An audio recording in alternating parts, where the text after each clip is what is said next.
The Republic of Kenya is a constitutional democracy.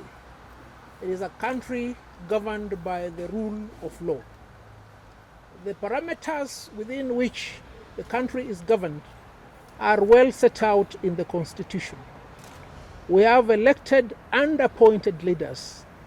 All leaders in the Republic of Kenya who are elected swear to uphold the Constitution.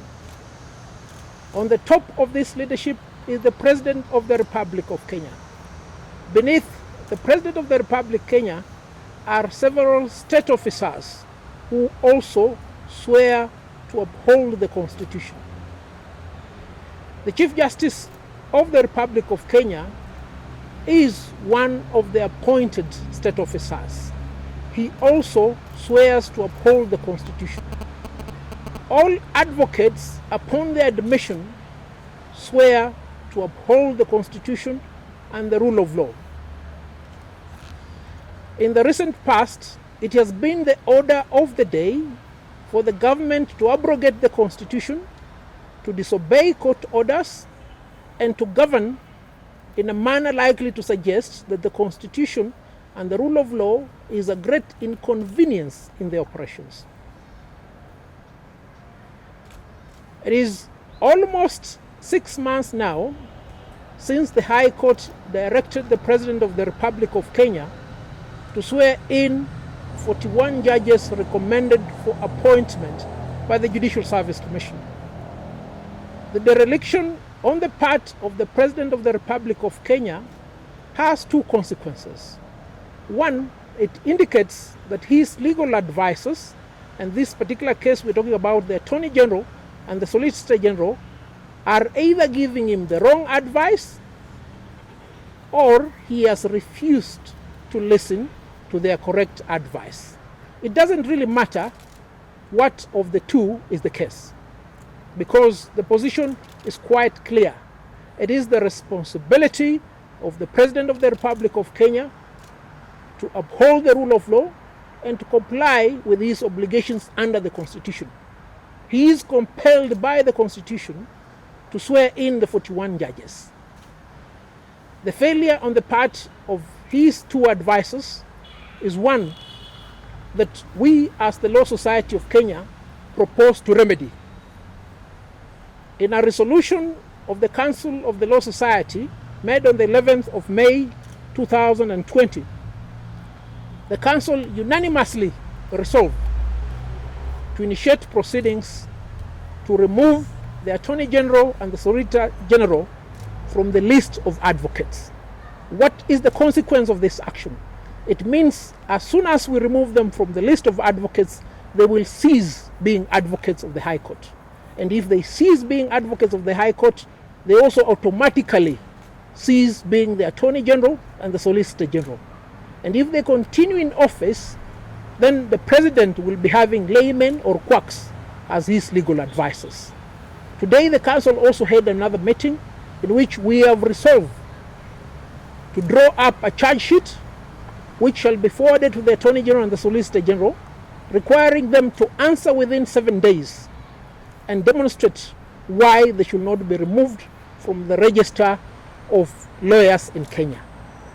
A trial will be conducted by the membership of the Law Society of Kenya in an AGM that will be constituted, when these two advocates will be given an opportunity to tender their defense, and the members will give them a hearing and make a decision whether or not to remove them from the register of advocates.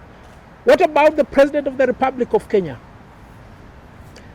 A few days ago, the President of the Republic of Kenya indicated that we are in a constitutional moment which necessitates that we remove the cancer that is in the current constitution. Does the current constitution have a cancer? Who created that cancer? You see, Kenyans, we need to be honest with ourselves. It took many years for us to arrive at the constitution that was promulgated in 2010. Now we're being told there is need for us to remove the cancer. No, there is no cancer. There is an attempt here to remove the brain from the body. And the brain is the transformative progressive constitution that we have. And we must say this without any fear of contradiction. The government of President Uhuru Kenyatta has been built on the foundation of disobedience of court orders. And if a leader can tell his people that he wants to change the constitution, a constitution which, from the experts, does not suffer the malady of reform, but suffers the malady of implementation, then there is a big problem. I want to state also that on the 11th of May, the Council of the Law Society of Kenya resolved unanimously, the ones you're seeing here, save for two who are either in Nyanza, Nakuru or Malindi, that we petition the National Assembly and the Senate to initiate proceedings for the impeachment of the President of the Republic of Kenya. Because we cannot have somebody who has taken the oath to govern in tandem with the Constitution who fails to perform his duties under the Constitution. We'll therefore proceed in the manner in which we've indicated.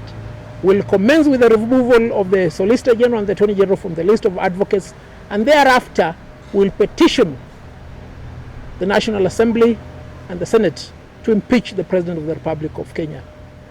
Now, the responsibility of undertaking the trial of the President of the Republic of Kenya is bestowed upon the legislature. You've seen the manner in which the legislature has acted lately. The legislature has been weakened substantially because the executive wants to have control of the other two arms of government. The executive wants to have control of the judiciary, which they have weakened. They want to have control of the legislature, which they are trying to do right now in what is indicated to be a preparatory process towards amending the Constitution. We want the people of Kenya to understand that the person who has the oversight over the executive, and in particular the president, is the legislature. And as and when we submit a petition to the National Assembly, Kenyans must hold their elected representatives to account. Ensure that you're a member of National Assembly, ensure that you're a member of the Senate gives you a correct account as to why they don't want to take action against the president. This we must do, because Kenyans, if we fail to take action, we are likely to go back to the bad days, the days of the 80s, the days of the 60s, 70s and the 90s, where Kenya was governed as if it was somebody's property. That we should never allow.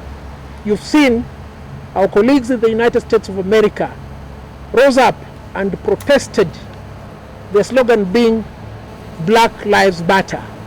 What matters to Kenyans? Are you satisfactorily benefiting from the Constitution? Are the leaders performing their duties?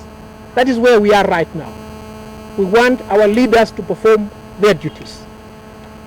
That is our resolve as the Law Society of Kenya.